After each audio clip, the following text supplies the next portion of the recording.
Hello बच्चों, आज हम करेंगे क्लास 6 का chapter number 4 sorting material into groups.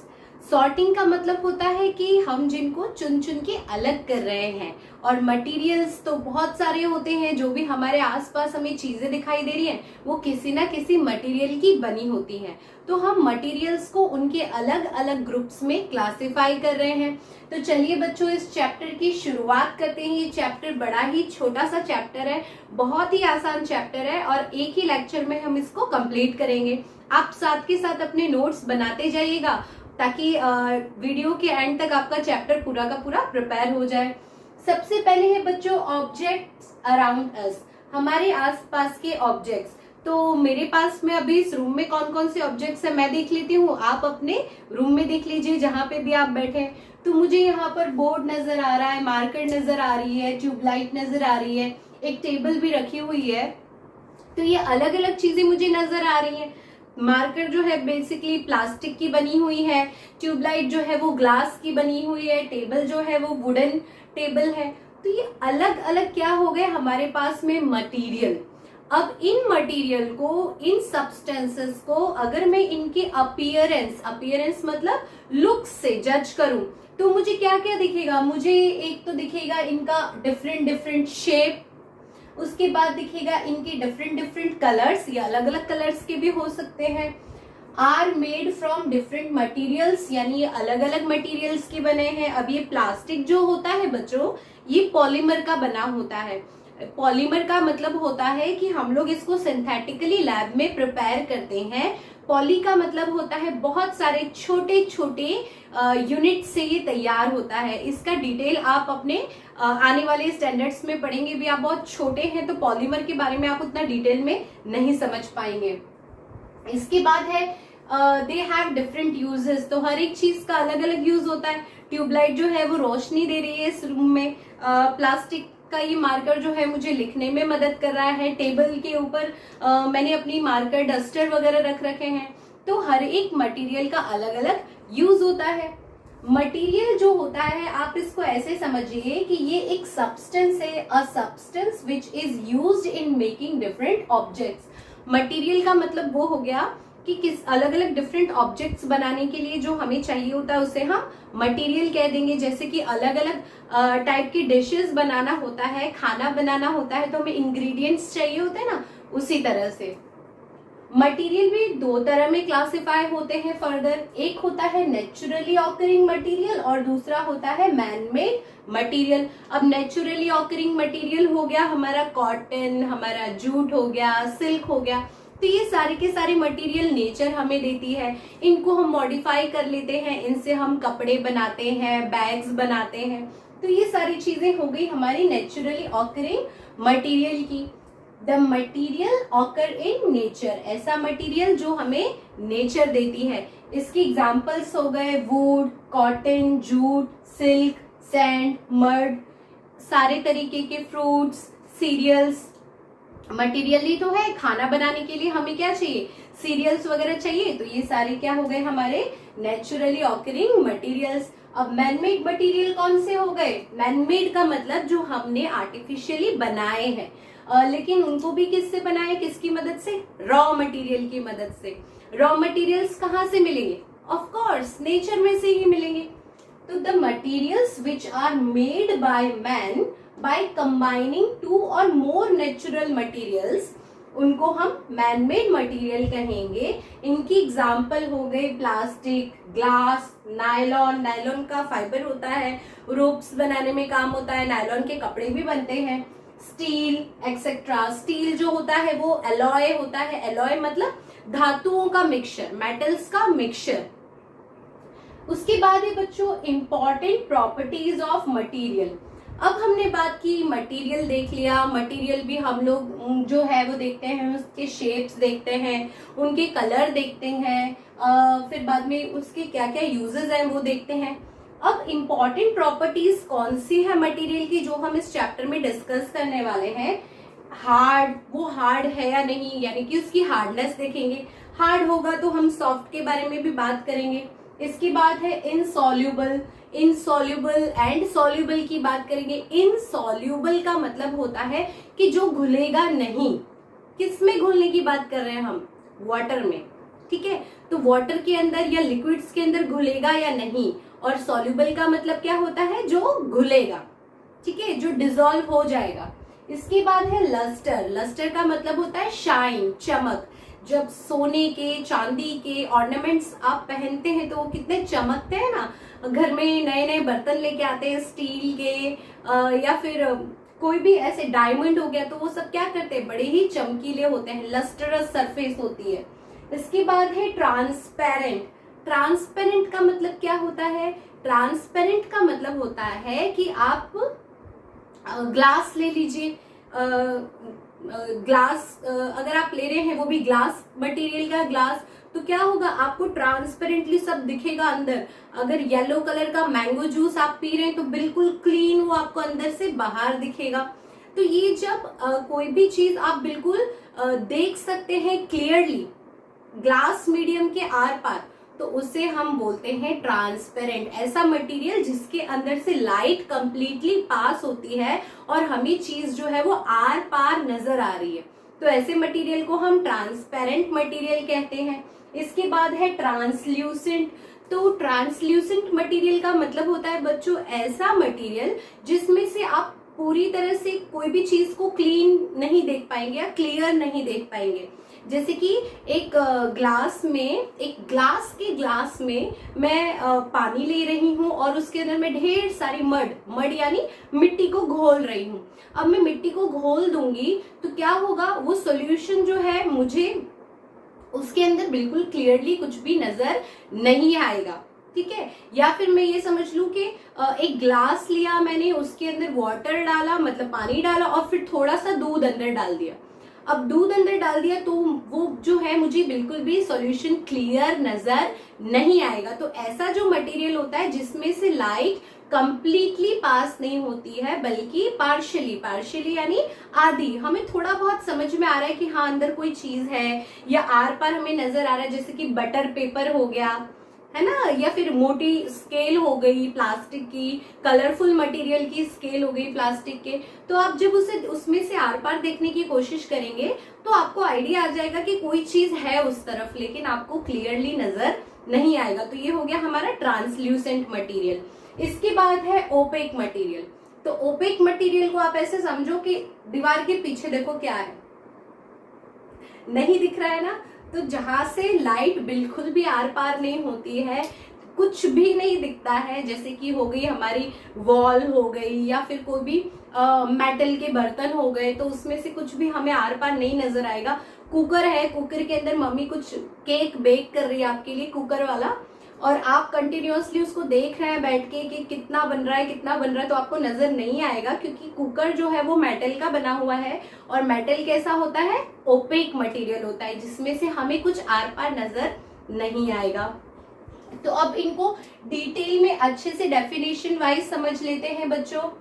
Hard का मतलब क्या होता है? हार्ड हम सब जानते हैं, जिसको हम दबा के जिसकी शेप को चेंज ना कर सकें, जिसको अगर जोर से हम पीट दें तो हमें खुद को लग जाए, है ना, जो रिजिड होता है, कठोर होता है एकदम, तो वो हो गया हमारा hard material. A material which is not compressible and have fixed shape. ऐसा मटेरियल जिसको हम कंप्रेस नहीं कर सकते, पिचका नहीं सकते। जैसे ये है मार्कर, इसको मैं बहुत जोर से पिचकाने की कोशिश कर रही हूँ, नहीं पिचक रहा, ठीक है ना, और बहुत ही हार्ड है, अगर मैं इससे जोर से किसी को मार दूं तो उसको लग भी जाएगी, रिजिड है। तो ये कैसा मटेरियल हो गया? हार्ड हो गया। इसका शेप भी कैसा है? फिक्स्ड शेप है। उसके बाद है सॉल्यूबल। जैसे कि मैंने आपको अभी जस्ट बताया, सॉल्यूबल का मतलब होता है जो इजीली क्या हो जाता है? घुल जाता है, डिसॉल्व हो जाता है। हम लोग समझ लेते हैं शुगर सॉल्यूशन हो गया, सॉल्ट सॉल्यूशन हो गया, इसके बाद हो गया हम लोग लेमन जूस बना लें। तो ऐसे सॉल्यूशंस, ऐसा लिक्विड, मतलब जिसके अंदर कोई भी चीज अगर हम डालते हैं, जैसे शक्कर को हमने क्या किया? पानी में डाला, तो शक्कर कैसी है? सॉल्यूबल है इन वाटर, वो घुल जाएगी, ये सॉल्युबिलिटी उसकी क्या है? प्रॉपर्टी है।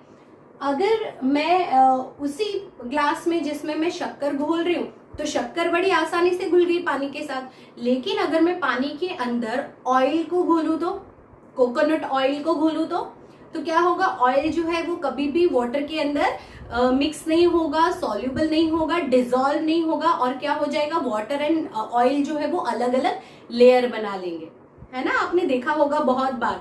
तो इसको, इस प्रॉपर्टी को, जो कोई भी मटेरियल जब लिक्विड के अंदर घुल जाता है तो उसे हम बोलते हैं सॉल्युबल मटेरियल, वो उसकी सॉल्युबिलिटी होती है। अ substance which dissolves in water, जो पानी में घुल जाता है उसे हम सॉल्युबल सब्सटेंस कहेंगे। तो याद रखिए, एग्जाम्पल हो गया sugar solution, salt solution, lemon juice. इसके बाद है इनसॉल्युबल। इनसॉल्युबल का मतलब क्या हो गया, सॉल्युबल का ऑपोजिट, जो डिसॉल्व नहीं होगा वाटर में वो क्या हो गया हमारा insoluble substance. A substance which does not dissolve in water. तो ये हो गया हमारा एग्जाम्पल, मैं आपको दे दूं यहां पर।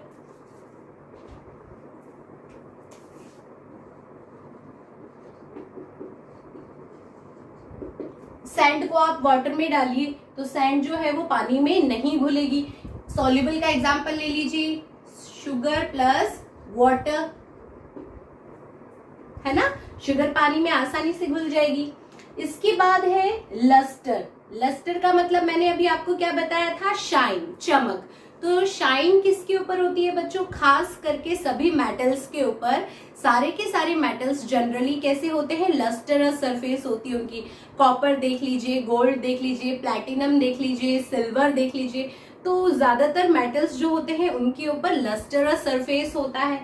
इसके अलावा नॉन मेटल्स जो होती हैं वो सारी की सारी क्या होती हैं, गैसेस होती हैं। अब गैस तो चमकीली होती नहीं है। नॉन मेटल्स में भी बच्चों आयोडीन जो है ये एक एक्सेप्शन है। ये क्या करता है, इसके पास में लस्टरस सरफेस होती है। मटीरियल, मटीरियल किसको बोलेंगे, मटीरियल हम किसी भी पर्टिकुलर एक तरह के मैटर को बोलेंगे। जैसे कि लकड़ी के छोटे छोटे टुकड़ों से हमने टेबल बनाया है, तो वो सारे छोटे छोटे टुकड़े जिसके यूज से हमने वो टेबल बनाया वो सारे हमारे लिए क्या हो गए, मटीरियल हो गए। The term used to describe a particular kind of matter. Matter मतलब मैटर कोई भी ऐसी चीज जो जरा सा भी स्पेस ऑक्यूपाई करे, यानी इस पूरे वर्ल्ड में अगर कोई भी चीज है वो जरा सा भी स्पेस को ऑक्यूपाई कर रही है और उसका कुछ भी मास है तो उसको हम मैटर कहते हैं। ये आप और अच्छे से डिटेल में 9th स्टैंडर्ड में पढ़ेंगे। और जो भी है जैसे कि वुड, ठीक है, वुडन बॉक्स अगर हम बना रहे हैं तो वुडन बॉक्स किसका बना है, छोटी छोटी लकड़ी के टुकड़ों से। तो वो जो छोटे छोटे लकड़ी के टुकड़े हुए वो हमारा क्या हो गया, मटीरियल हो गया। इसके बाद है बच्चों ओपेक। ओपेक का मतलब क्या होता है, a substance through which light can not pass. ऐसा सब्सटेंस जिसके आर पार लाइट नहीं जा सकती। तो हम ले लेते हैं वुड, वुड के आसपास लाइट नहीं जा सकती। स्टोन, स्टोन हो गया। देन मेटल, मेटल के आर पार भी लाइट नहीं जा सकती। तो ये कैसे मटेरियल हो गए, हमारे ओपेक मटेरियल हो गए। आप अगर एक्सरसाइज में क्वेश्चंस देखेंगे तो एक्सरसाइज में भी बस ऐसे ही क्वेश्चंस दिए हुए हैं। बहुत ही छोटी सी एक्सरसाइज इस चैप्टर की कि मटेरियल्स को आप क्लासिफाई कीजिए कि ओपेक कौन से हैं, ट्रांसल्यूसेंट कैसे हैं, कौन से हैं, ट्रांसपेरेंट कौन से हैं और किस मटेरियल से क्या बना हुआ है। जैसे कि एग्जांपल के तौर पे टॉयज, तो टॉयज ज्यादातर प्लास्टिक के बने होते हैं। बुक जो है वो पेपर की बनी हुई है। शूज जो है वो लेदर के बने हुए हैं। तो मटेरियल्स किस से क्या बना हुआ है यही सब इस चैप्टर में आपको दिया हुआ है। इसके बाद है बच्चों transparent, a substance through which light can easily pass. यानी हम आर पार देख सकते हैं। ग्लास की विंडो है तो हम आसानी से इस साइड और उस साइड आर पार देख सकते हैं। तो ये हो गया हमारा ट्रांसपेरेंट मटेरियल। तो हम लिख सकते हैं क्लीन वाटर, ग्लास, है ना। तो ये हो गए हमारे ट्रांसपेरेंट मटेरियल्स। इसके बाद है बच्चों ट्रांसल्यूसेंट। ट्रांसल्यूसेंट यानी आप आर पार बिल्कुल क्लीन नहीं देख सकते, आपको एहसास हो जाएगा कि हाँ कोई चीज है उस तरफ। जैसे कि कलर्ड ग्लासेस, कलर्ड ग्लासेस होते हैं ना, अगर कोई भी कलरफुल ग्लास है, आपने उसके अंदर कोई भी लिक्विड डाला है, आपको पता है कि हाँ लिक्विड अंदर है, लेकिन लिक्विड का एग्जैक्ट कलर कौन सा है ये आपको पता नहीं चलेगा।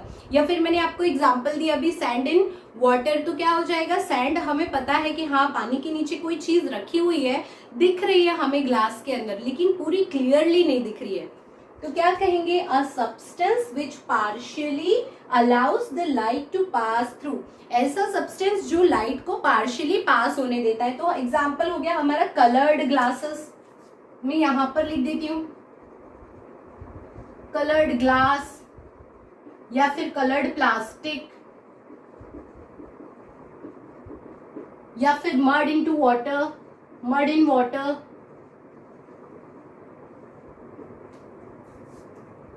इसके बाद है बच्चों, ऑब्जेक्ट्स में फ्लोट और sink in water due to their light weight और हैवी वेट। ये चीज जो है ये भी जानना हमारे लिए जरूरी है कि कौन सी चीजें जो हैं वो पानी के अंदर सिंक हो जाएंगी यानी कि डूब जाएंगी, और कौन सी पानी के ऊपर फ्लोट करेंगी। तो इसके भी एग्जाम्पल्स आपको दे रखे हैं, मतलब आपकी एक्सरसाइज में क्वेश्चन है, मैं यहाँ से बोल रही हूँ, आप अपने घर पे बैठकर आप मुझे जवाब दीजिए कि फेदर, फेदर यानी कि पंख, किसी भी बर्ड का कोई फेदर अगर गिर गया है तो वो पानी में फ्लोट करेगा कि अंदर डूब जाएगा, फ्लोट करेगा, डूबेगा नहीं। क्यों? क्योंकि जो फेदर होता है वो लाइट वेट होता है कंपेयर टू वाटर। इसके बाद में आपको दूसरे एग्जाम्पल क्वेश्चन पूछती हूँ कि अगर स्टोन है तो वो स्टोन जो है वो पानी में सिंक करेगा या फ्लोट करेगा? सिंक करेगा। सिंक करेगा मतलब वो डूब जाएगा, क्योंकि उसका जो वेट है वो वाटर की डेंसिटी के कंपैरिजन में ज्यादा है। इसके बाद ले लेते हैं पेपर, तो पेपर अगेन फ्लोट करेगा। इसके बाद ले लेते हैं हम लोग ऑयल, तो ऑयल क्या करेगा, ऑयल की बच्चों सेपरेट लेयर हो जाएगी। ऑयल जो है वो वाटर में मिक्स नहीं होगा, और ऑयल जो होगा वो क्या करेगा, ऊपर, वाटर के ऊपर, जैसे कैरोसिन का ऑयल हो गया, पेट्रोल का ऑयल हो गया, तो ये लोग वाटर के ऊपर लेयर बनाते हैं। मैं आपको ऐसे समझाऊं कि आपने मूवीज में देखा होगा कि समुद्र के अंदर कोई फिल्म की शूटिंग हो रही है, समुद्र के अंदर, ओशन के अंदर कोई शिप है, उसमें ब्लास्ट हो जाता है, तो भी पानी के सरफेस पे आग लग रही होती है। पानी की सरफेस पे आग क्यों लगेगी? इतना सारा पानी है समुद्र में, फिर भी आग जल रही है। तो वो इसीलिए जल रही है कि उस शिप के अंदर पेट्रोल होगा, मतलब फ्यूल होगा कोई तो, और जो फ्यूल होगा, ऑयल होगा, वो क्या करेगा ना, वो पानी के अंदर नहीं जाएगा, मिक्स भी नहीं होगा, वो क्या करेगा, पानी के ऊपर एक लेयर बना देगा, क्योंकि उसकी डेंसिटी यानी वो वेट में काफी लाइट होता है। तो अब वो जब तक खत्म नहीं होगा जल जल के, तब तक वो बुझेगी नहीं आग, समझ गए ना। तो इसीलिए कैरोसिन और वाटर में क्या होगा, कैरोसिन और वाटर दो सेपरेट लेयर बना देंगे।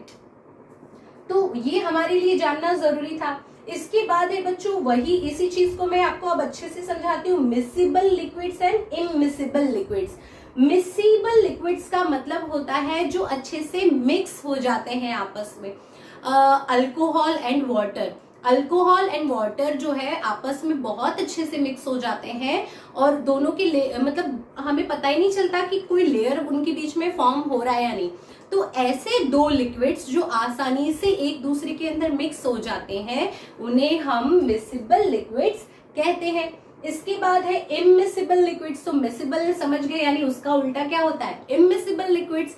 इमिसिबल लिक्विड्स का मतलब ऐसे लिक्विड्स जो आसानी से, या फिर जो दो लिक्विड्स आपस में मिक्स नहीं होते, जैसे कि कैरोसिन हो गया वाटर के अंदर, इसके बाद हो गया कोकोनट ऑयल हो गया वाटर के अंदर, तो ये कभी भी मिक्स नहीं होंगे, दो अलग अलग लेयर जो है वो फॉर्म कर देंगे। तो जो इमिसिबल लिक्विड्स होते हैं वो अलग अलग लेयर फॉर्म कर देंगे, और जो मिसिबल लिक्विड्स होते हैं वो आपस में क्या कर देंगे, मिक्स हो जाएंगे।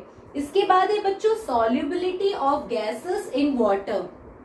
वाटर जो होता है उसके अंदर भी गैस मिक्स्ड होती है।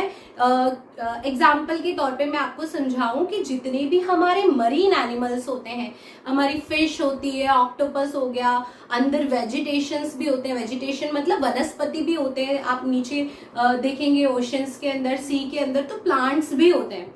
अब प्लांट्स को या फिर मरीन एनिमल्स को क्या चाहिए होता है, ऑक्सीजन चाहिए होता है। तो ऑक्सीजन जो है वो वाटर के अंदर डिसॉल्व होता है, मिक्स होता है, अच्छे से मिक्स हो जाता है। अगर हम जैसी गर्मियां बढ़ती है, पानी गर्म होता है, तो ऑक्सीजन का लेवल क्या होता है, कम होने लगता है, क्योंकि हम टेम्परेचर बढ़ा देते हैं तो सॉल्युबिलिटी जो है वो गैस की कम हो जाती है। आप यहीं तक समझिए, क्योंकि टेम्परेचर बढ़ाना घटाना ये फिर 12th के कॉन्सेप्ट आ जाएंगे, सॉल्युबिलिटी ऑफ गैसेस। सोचिए आप जो 6th स्टैंडर्ड में पढ़ रहे हैं, ये सारा चीजें हैं अच्छे से, और डिटेल में जाएंगे आप 12th में सीखेंगे। तो आप बस ये समझिए यहाँ पर कि गैस जो होती हैं उनकी सॉल्युबिलिटी भी वाटर में होती है, जैसे कि ऑक्सीजन की। फिर अगर मरीन एनिमल्स जो हैं वो डिजोल्व ऑक्सीजन ले रहे हैं तो कार्बन डाइऑक्साइड भी बाहर छोड़ रहे होंगे, तो वो कार्बन डाइऑक्साइड भी कहाँ पे घुलता है, वाटर के अंदर। ठीक है बच्चों, तो इस तरीके से ये पूरा का पूरा चैप्टर जो है बस इतना सा ही है। इस चैप्टर के अंदर के मटेरियल्स कौन कौन से होते हैं, हमें उनकी अपीयरेंस पे ध्यान रखना है, वो हार्ड है, सॉफ्ट है, उनका कलर कैसा है, उनका शेप कैसा है। इसके बाद है उनका सरफेस कैसा है, लस्टरस है, वो सॉल्युबल है, इनसॉल्युबल है, किस तरीके के हैं, वो ओपेक है, ट्रांसपेरेंट है, ट्रांसल्यूसेंट है, लिक्विड लिक्विड आपस में मिसिबल है या नहीं, या इमिसिबल है, गैसेस जो है वो वाटर के अंदर सॉल्युबल हो रही हैं या नहीं, इन सभी के आपको एग्जाम्पल्स याद होने चाहिए। हार्ड में आप लोग वुडन बॉक्स का एग्जाम्पल ले लीजिए, मेटल का एग्जाम्पल ले लीजिए, सॉल्युबल के अंदर आप क्या ले लेंगे, शुगर प्लस वाटर, शुगर जो है वो सॉल्युबल है, सॉल्ट जो है सॉल्युबल है। इसके बाद है बच्चों इनसॉल्युबल, तो इनसॉल्युबल क्या हो जाएगा, अगर आप प्लास्टिक को पानी में डाल रहे हैं तो ये इनसॉल्युबल है, अगर आप सैंड को वाटर में डाल रहे हैं तो ये भी इनसॉल्युबल है। फिर लस्टर, लस्टर मतलब शाइनी सरफेस, तो डायमंड भी लस्टर में आ गया। डायमंड जो है नॉन मेटल होता है, कार्बन का बना होता है, बट स्टिल वो शाइनी होता है। फिर जितने भी मेटल्स होते हैं वो सारे लस्टरस होते हैं।